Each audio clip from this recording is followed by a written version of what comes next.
Okay, so another thing I'm going to talk about is the Immaculate Conception.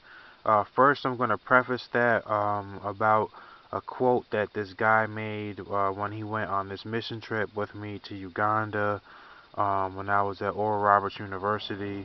The mission trip was the summer of 2005, and eventually, uh, after this TV show aired or whatever.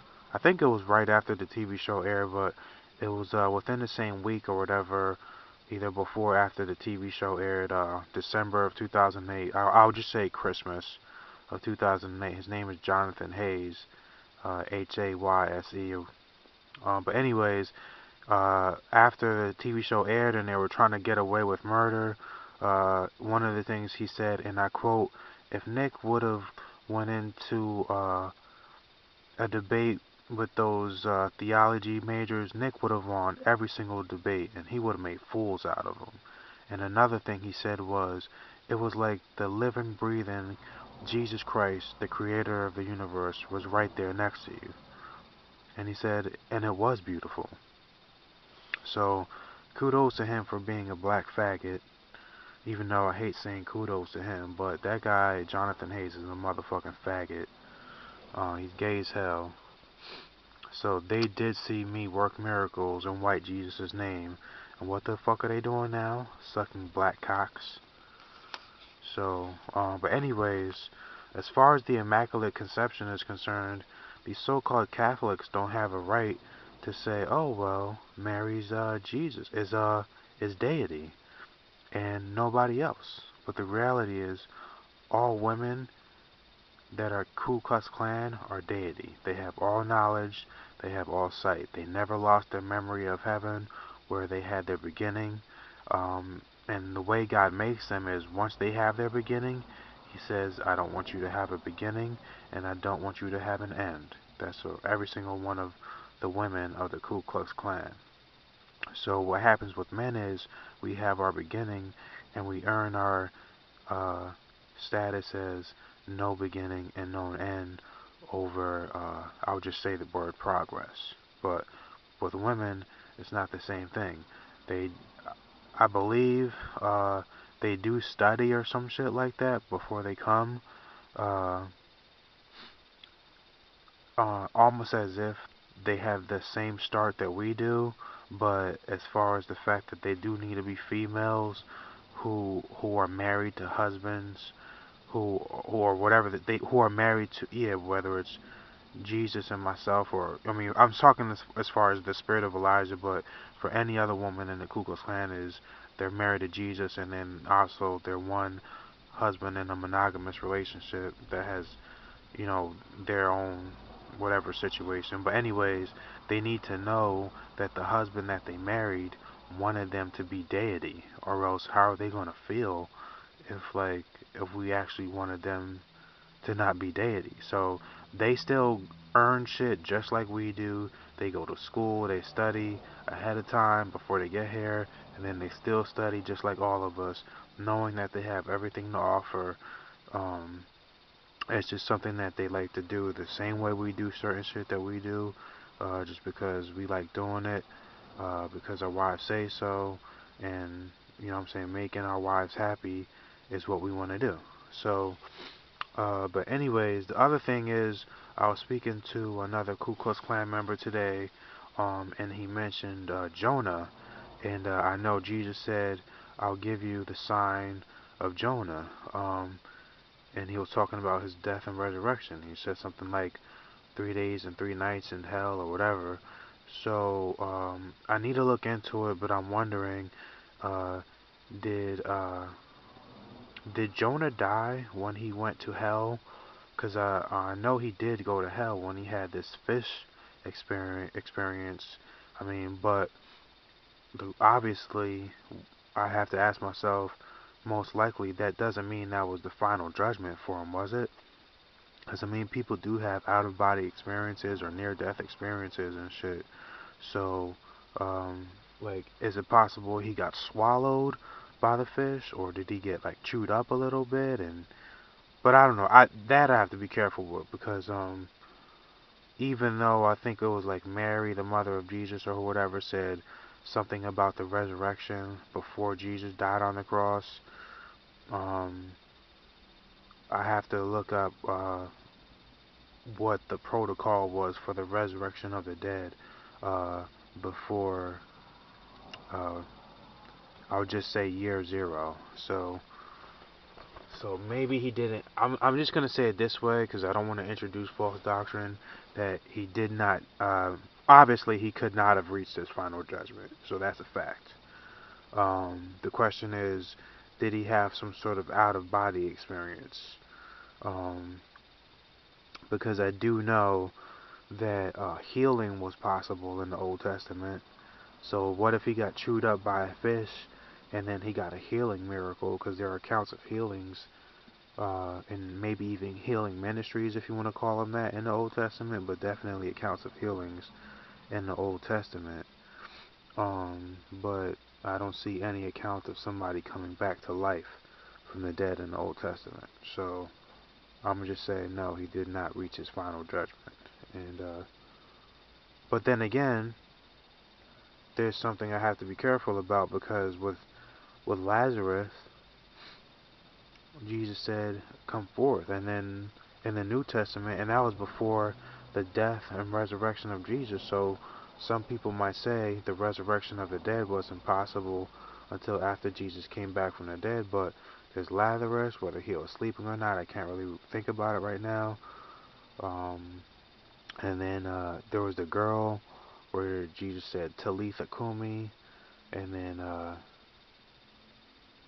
but yeah, those are the only two people I can think of right now that were resurrected from the dead by Jesus before he died on the cross and rose again. So that's just something to think about regarding that issue.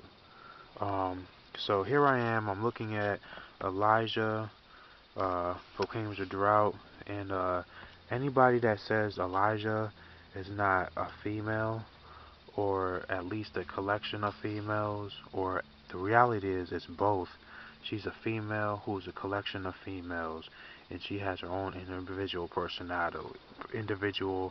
personality. But no, it's not individual. She has her own personality that's conjoined with all these females. So if you ever saw the spirit of Elijah talk to other women who comprise the spirit of Elijah, they can talk back and forth to each other, just like me and her or anybody else having an ordinary, normal conversation. And it looks totally natural and super sophisticated and superficial without being psychotic at all whatsoever. So I love Elijah. I love the spirit of Elijah. I love Lexi. I love Jaina. I love the head mistress of the KKK. I love April. I love, you know, uh, Too Easy, my twin Too Easy and shit. I love my fine ass females. I love Mississippi. I love Bam Bam. You know, I love motherfucking Blue Jeans. I love all my fucking white women of the KKK.